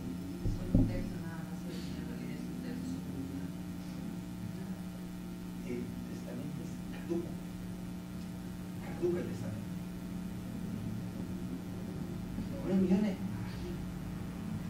Si lo aplicamos a este caso, quienes hayan tenido la posesión de los bienes, no sea por ignorancia, por fe, se han dispuesto, conocían la existencia de este heredero, de este heredero, que obviamente es una acción, ¿no? La petición de herencia. Lo que vamos a ver, la acción de petición de herencia sirve para qué? Para concurrir o excluir, ocurrir cuando hay otro que tiene igual de yo. Y excluir a quien no tiene derecho. No tiene derecho.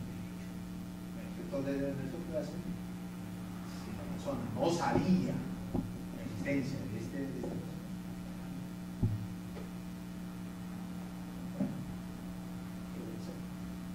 en mi ignorancia, soy un posesor ilegítimo. Pero de buena fe. O sea, de buena fe, porque yo no sé. Error de derecho o error de derecho también, ¿no? También ese podría ser un error de derecho, por ejemplo, cuando la persona considera que, por ejemplo, digamos, entre los hermanos podría haber existido alguna pugna entre ellos. Y quizás algunos desconocían pues un error de derecho en las normas de que realmente pues, no les hubiera correspondido. Porque el patrimonio se distribuye pues, entre los hermanos y los sobrinos. Entonces ahí hay que tener siempre mucho cuidado en cómo distribuyes. Porque a veces puede dar más a uno, ¿no? Entonces hay un error que induces a otros y puede terminar siendo ahí considerados ilegítimos, tienen un error de derecho. O error de hecho, ¿no? Por ejemplo, se te asigna un inmueble X. Tú creías que ese siempre era otro, pero ocupabas el bien del costado, que no te correspondía, digamos, ¿no? Error de hecho, te equivocaste, me equivoqué del libro, no debes tener el otro, me equivoqué. Algo así, un error de hecho. Eso yo determino lo que yo sea un posesionario de buena fe. ¿Y hasta cuándo dura esa buena fe? Bueno, entonces evidente no lo es. Dura mientras las circunstancias permitan al poseedor creer que posee legítimamente o en todo caso hasta que sea citado en juicio si la demanda resulta. Hasta que yo lo creo o hasta que el juicio se determina. Pues. Que no hay buena fe, sino que fue citado. O sea, ya se quiebra lo que es la buena fe. Y obviamente pues, la posesión ilegítima de mala fe es aquella pues, que se ejerce a sabiendas que no es. No tiene el legítimo hecho para estar ahí, para estar en posesión de la cosa. Uno sabe que no le corresponde, pero no existe. Es la posesión ya de mala fe. La posesión puede ser formal o la posesión puede ser informal. Formal cuando cumple con los requisitos legales. Y la informal es aquella pues se ocupa sin justo título o cuando está fenecido, que es el título de la situación del precario. La posesión precaria determina pues una forma de posesión informal, cuando se ejerce sin título alguno o cuando el que se tenía ha fenecido. Claro que en este caso, como siempre, hay algunas excepciones. ¿Cuál podría ser la excepción que podemos citar? El contrato de arrendamiento. ¿Qué pasa cuando ha vencido el contrato de arrendamiento? ¿Qué sucede, doctores? Si no ha sido renovado y no ha sido renovado, continúa bajo sus propias reglas. O sea, ¿sería esa una posesión informal? ¿Es un precario? La ley no lo ha determinado así. Obviamente es una regla discutible en derechos reales. Ustedes saben cómo se usa el Código Civil. El Código Civil se creó por estancos. O sea, la comisión que vio acto jurídico, vio solo acto jurídico. El que vio reales, vio solo reales. El que vio contrato, vio solo contrato. El que vio obligaciones. Nunca trabajaron juntos. Nunca trabajaron juntos. Por eso, la definición de acto jurídico se repite en la definición de contratos. El acto jurídico, la medida de verdad, destinada a crear, regular, la relación jurídica. El contrato es la obligación, es el consentimiento de la obligación, es la decisión jurídica. Es lo mismo. Los contratos y estos jurídicos nunca conversaron. Y cada quien puso lo mismo. Hay normas como estas que permiten algunas excepciones. Y es porque el código no ha sido estructurado, lo ensamblado o hecho de una manera cohesionada, sino que cada quien hizo lo suyo y pareciera que al final surcieron cada parte y ya está. Pareciera. Es una crítica que me hacía este caso. Posesión pública. Pública es obviamente lo que es conocido, lo que se conoce a la luz, lo que está a la vista, lo que todos pueden conocer o pueden saber. Es uno de los causales, uno de los requisitos para que pueda darse la prescripción, posesión pública. Posesión clandestina es cuando es escondida, cuando yo poseo en la noche, cuando yo poseo sin que nadie sepa, sin que nadie se dé cuenta. Esa posesión no puede tener efecto jurídico y obviamente no sirve para la prescripción. La posesión tiene que ser conocida, tiene que ser identificada en la realidad. No puede ser oculta, no puede ser disimulada. Porque si es disimulada no sabemos de qué estamos hablando. Así mismo la posesión también puede ser pacífica. ¿Cuándo es pacífico? Cuando se ejerce sin oposiciones, sin cuestionamiento.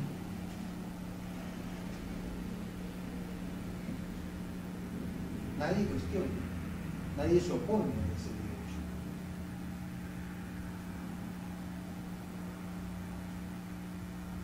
¿Y cuando se da una posición no pacífica? Cuando justamente pues, se dé ese cuestionamiento. Similar al caso que habíamos leído de la duración de la buena fe. ¿Hasta cuándo dura mi buena fe? Hasta que soy citado con la demanda. Oye, un momentito, estoy en mi posesión. Entonces, allí ya se puede hablar de una posición no pacífica. Hay un cuestionamiento.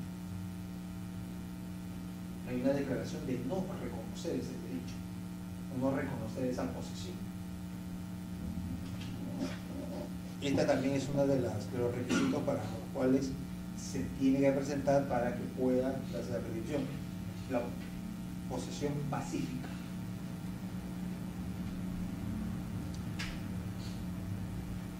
Y vamos a leer una pequeña jurisprudencia sobre lo que viene a ser la posesión. Dice pues que la posesión ilegítima no puede equipararse con la posesión precaria.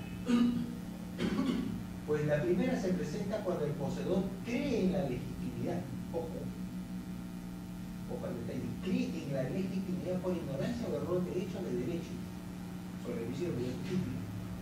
Termina de entenderse que el título no sea formado de fondo. Sin embargo, dice, en la posición precaria no existe título alguno o existe afección. Por lo tanto, cuando se está frente a una posición sustentada en un título que adolece de un defecto, se trae una posición de defecto. O sea, esto es importante sobre todo para los efectos procesales de distinguir cuando uno realiza un desahogo por precario. En la posición ilegítima hay una creencia en el título. Hay una creencia subjetiva. El sujeto cree que mi título existía o mi título era válido. ¿Por qué? Porque ignoraba que no era así. O porque yo estaba incluso en un error de hecho de derecho. Y aquí nos remitimos a lo que es la parte del acto jurídico, la definición de los derechos y derecho. Se aplica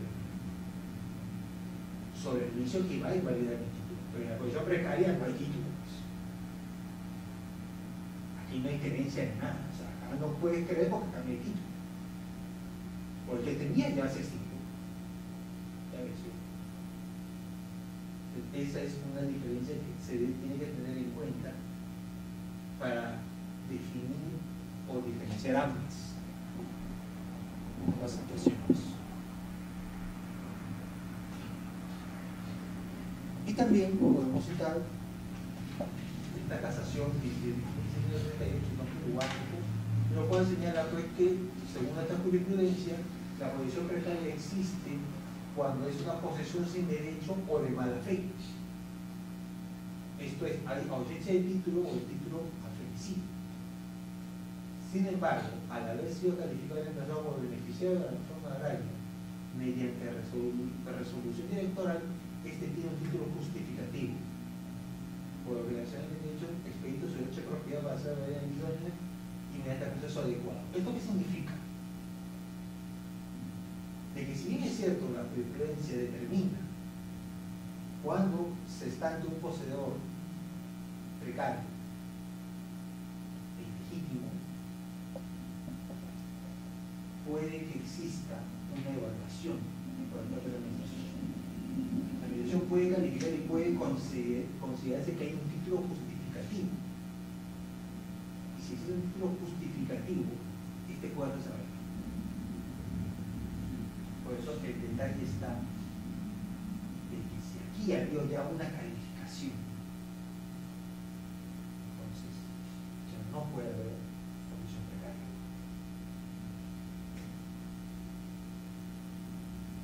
No hay condición precaria. Y tampoco hay condición de margen.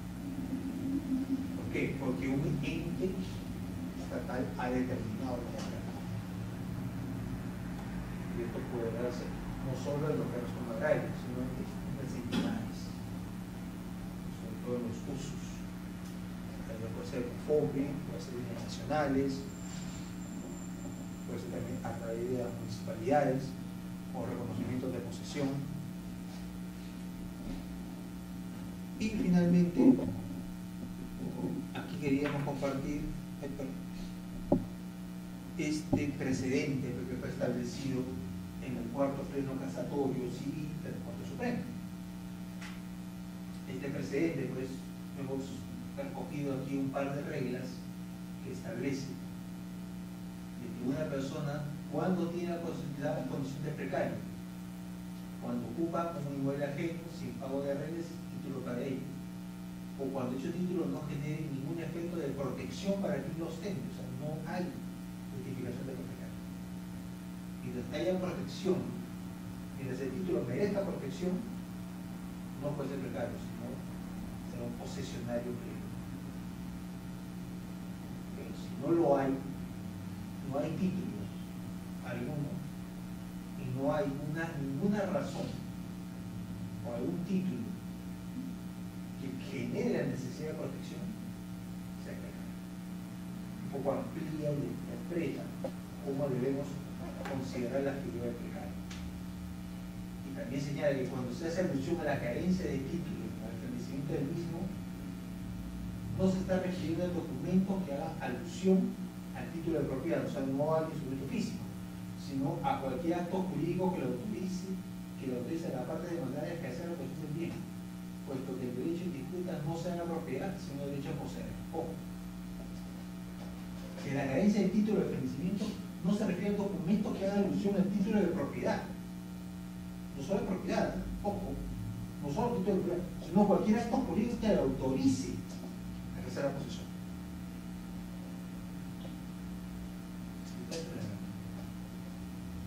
¿Por qué? Porque acá no se discute la propiedad, sino que el derecho a poseer. El derecho a poseer. Estos dos puntos nos parecen muy interesantes de este pleno casatorio. En la próxima clase vamos a procurar tener una reproducción que es muy interesante, sobre todo porque nos hace un bonito análisis de lo que viene a ser la posesión y sobre todo una figura tan complicada que, aunque parezca fácil, de cuándo estamos ante un precario, sobre todo las leyes. Muchas veces lo que sucedía era de que cuando uno decía la carencia de título, título de propiedad, muchas veces esa era la vista, ¿no? O sea, no, título de propiedad. Pero por eso he dicho, no. Hemos dicho que la posesión puede ser con título o sin título. Entonces, ¿a qué se refiere? A cualquier acto jurídico que autorice a la persona esta. Acto jurídico.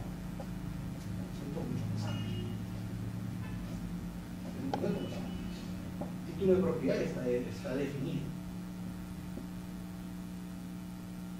Puede ser un título administrativo o puede ser también un contrato traslativo, lo mismo. Una compraventa, una donación. Pero dice cualquier acto jurídico que le autorice Por eso digo, toda esta parte siempre es casuística. Consideramos que ha sido conveniente que señale acto jurídico, cualquier acto jurídico. ¿Por qué? Porque va a permitir que en el momento que se haga la evaluación podamos ver cuál es la raíz de esa posesión. Concepto mucho más amplio. Y también la parte en la cual señala pues, cuándo se tiene pues, la condición de precario. La condición de precario pues, se tiene cuando no haya una justificación de protección.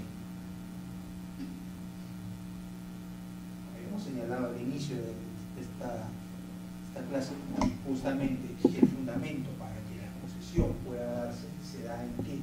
De la teoría de la posesión se da en el fundamento. La teoría de la posesión nace por qué. La teoría de la posesión y la discusión entre Jevin y Savigny surge por qué, porque había que proteger la posesión. Porque desde ahí se vislumbraba que la posesión iba a ser el origen de todo. El origen de todos los hechos reales está en la posesión, como digo, es parte de las funciones.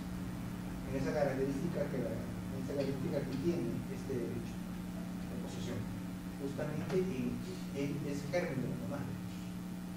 Pero ello se entiende justamente cuando se hace esta referencia a el precario. No es el precario, ¿por qué? Porque no hay efecto de protección. No hay efecto de protección, no hay por qué protegerlo. Pero en cambio, si hay un acto que autorice, entonces sí va a haber protección. Bueno, señores, les dejo su atención en esta primera sesión y estaremos viéndonos el día viernes para la siguiente. Buenas noches.